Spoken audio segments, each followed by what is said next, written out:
So I'm here again sa SM Bigutan. Nakatulog na naman ako. Ilit kasi. So it's my second day na magbasking dito sa SM Bigutan. I'm going to sa food court with my peers. So I think set up lang ako tapos kakain muna ako.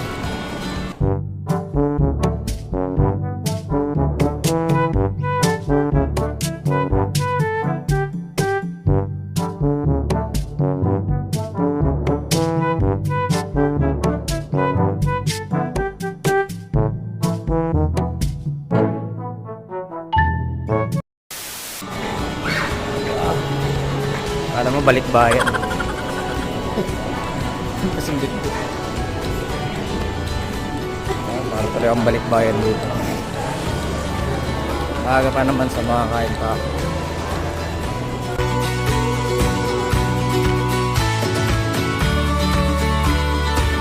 Kakain muna ako. So maaga kumain guys bago mag-basking na. Baka di kayo kumakain. Ayan. Mag-basking ka dapat maganda no, puno yung chan mo para dire-diretso ka mamaya. So yun, kain tayo.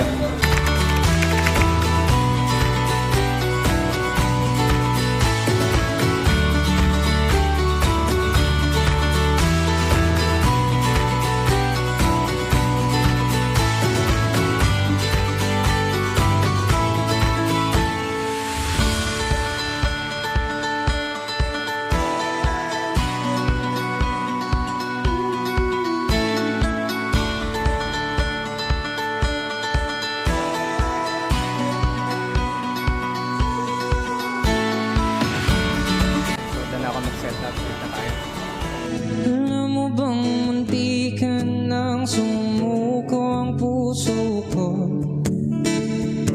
sa paulit-ulit na pagkakataon na nasaktan na bigo.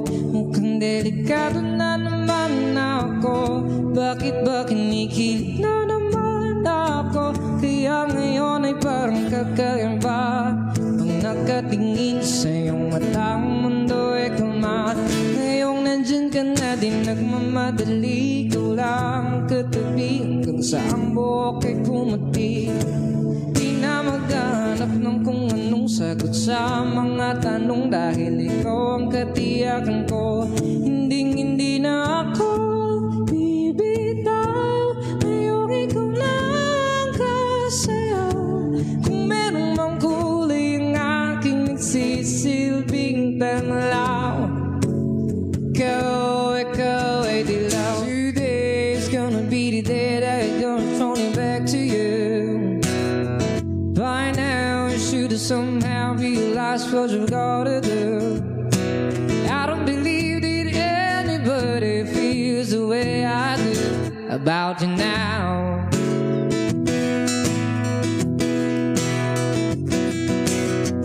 Back here, the word is on the street that a fire in her heart is out. I'm sure you heard it all before, but you never really had it out. I don't believe that anybody feels the way I do about you now.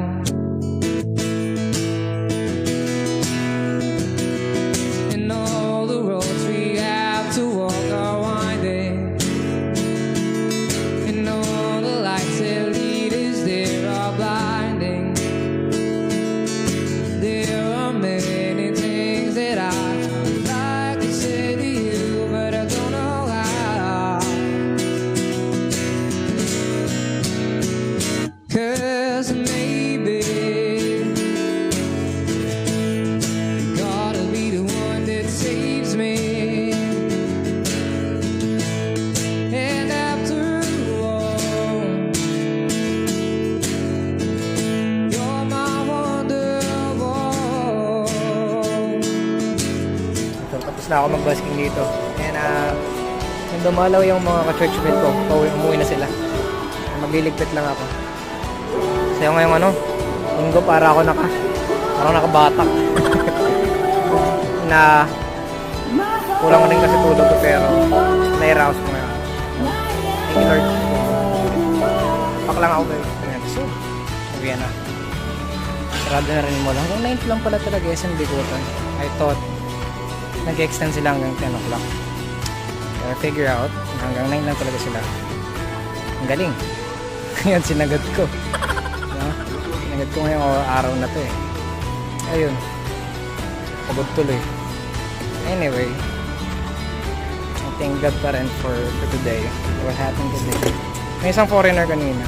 Pero hindi, group pala sila. Hindi lang siya mag-isa. May foreigner kanina na tuwang-tuwa sa akin. Nagbigay siya ng $1. Anyway, so praise God for that. Anyway, so nakapagod man ang experience ngayon, pero masaya talaga no, kapag meron kang outlet tulad nitong basking.